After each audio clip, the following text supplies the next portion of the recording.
Assalamualaikum warahmatullahi wabarakatuh. Perkenalkan, nama saya Fadil Muhammad Suyoto. Di sini saya akan membuat video tentang model keislaman yang ada di Indonesia dengan mata kuliah Pendidikan Agama Islam yang diampu oleh Dr. Zaim El Mubarak MAG. Sebelum itu, perkenalkan sekali lagi, nama saya Fadil Muhammad Suyoto dengan NIM 2305100024 dari Fakultas Teknik Prodi Teknik Elektro. Pada video ini saya mengambil referensi dari jurnal berjudul Tipologi Pemikiran Keislaman di Indonesia Abad XXI atau Abad 21. Sebelum itu, saya akan mulai dengan Bismillahirrahmanirrahim. Indonesia adalah negara dengan penduduk muslim terbesar di dunia menurut data Badan Pusat Statistik atau BPS tahun 2022. Jumlah umat Islam sendiri di Indonesia mencapai 229,6 juta jiwa atau 87% dari total penduduk yang ada di Indonesia. Pemodelan keislaman yang ada di Indonesia ini berawal dari dua faktor, yaitu faktor internal dan faktor eksternal. Untuk faktor internal adalah ada sinkritisme antara ajaran Islam dengan budaya lokal yang terjadi beratus-ratus tahun yang lalu. Yang lain adalah kondisi politik yang sedang dijajah. Dulu kita mengalami latar belakang yang sama, yaitu dijajah oleh Belanda dan Jepang. Yang ketiga adalah masalah keterbelakangan umat Islam. Masalah ini adalah masalah pendidikan dan lain-lain. Selanjutnya adalah faktor eksternal, yaitu kumpulan pemikiran dari orang-orang berpengaruh. Selanjutnya adalah faktor eksternal. Faktor eksternal adalah kumpulan pemikiran orang-orang berpengaruh. Yang pertama adalah pemikiran tasawuf Al-Ghazali dan fiqh Al-Syafi'i. Pemikirannya adalah dua aliran pemikiran Islam yang berpengaruh di Indonesia. Aliran tasawuf Al-Ghazali menekankan pentingnya tasawuf sebagai jalan untuk mendekatkan diri kepada Allah. Sementara itu, aliran fiqh Al-Syafi'i merupakan aliran fiqh yang paling banyak diikuti oleh umat Islam di Indonesia. Yang kedua adalah gerakan Wahabi. Gerakan Wahabi merupakan gerakan Islam berpusat di Arab Saudi. Gerakan ini menekankan pentingnya pemurnian ajaran Islam dari berbagai unsur yang dianggap bid'ah. Selanjutnya adalah pemikiran Muhammad Abduh. Pemikiran Muhammad Abduh merupakan salah satu pemikiran Islam modern yang berpengaruh di Indonesia.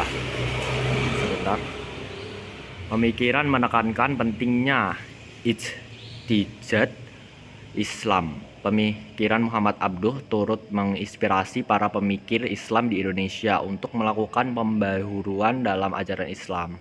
Selanjutnya adalah pemikiran Jamal al-Din al-Afghani.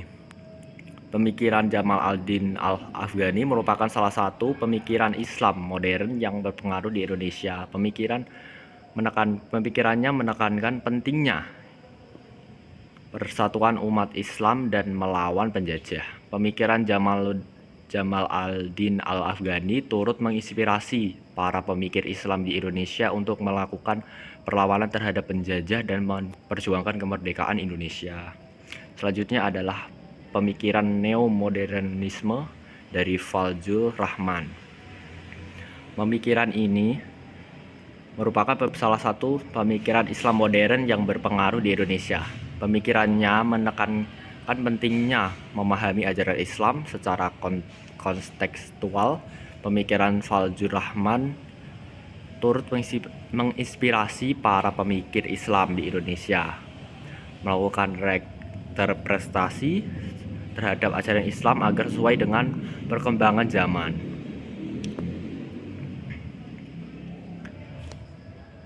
Selanjutnya adalah pembahasan tentang pemikiran keislaman yang dianut di Indonesia.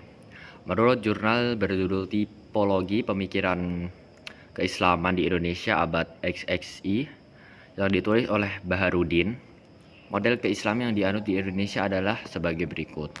Ada tiga, yang pertama Islam tradisional, yang kedua Islam modern, dan yang ketiga adalah Islam neomodernis atau Nusantara modern. Untuk Islam tradisional adalah model keislaman yang paling tua di Indonesia. Model ini dianut oleh mayoritas umat Islam di Indonesia, terutama di daerah pedesaan. Organisasi Islam yang berafiliasi dengan Islam tradisional antara lain adalah Nahdlatul Ulama atau NU dan Muhammadiyah. Islam tradisional menekankan pentingnya menjalankan ajaran Islam secara utuh tanpa ada pemisahan antara aspek akidah, ibadah, dan muamalah. Model ini juga menekankan pentingnya peran ulama dalam menjaga dan menyebarkan ajaran Islam.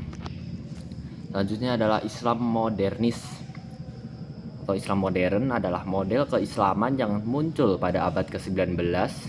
Model ini dianut oleh sebagian umat Islam di Indonesia, terutama di daerah perkotaan.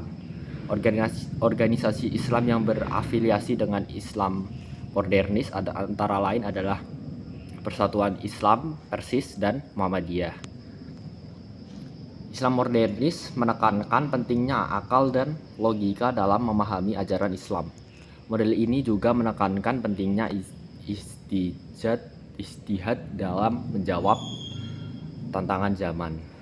Selanjutnya adalah Islam neomodernis. Islam neomodernis adalah model keislaman yang mulai berkembang pada abad ke-20. Model ini mulai berkembang dan mencoba menggabungkan antara ajaran Islam klasik dengan nilai-nilai modern. Model ini menekankan pentingnya dialog dan toleransi dalam beragama.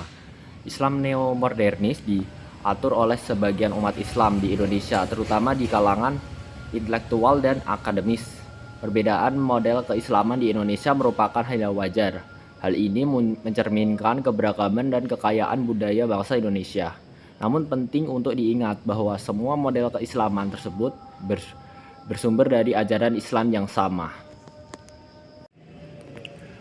Sekian video tentang model keislaman yang ada di Indonesia dari saya. Bila ada kesalahan dalam perkataan mohon dimaafkan. Untuk judul jurnal akan saya lampirkan dalam deskripsi dan identitas saya. Wassalamualaikum warahmatullahi wabarakatuh.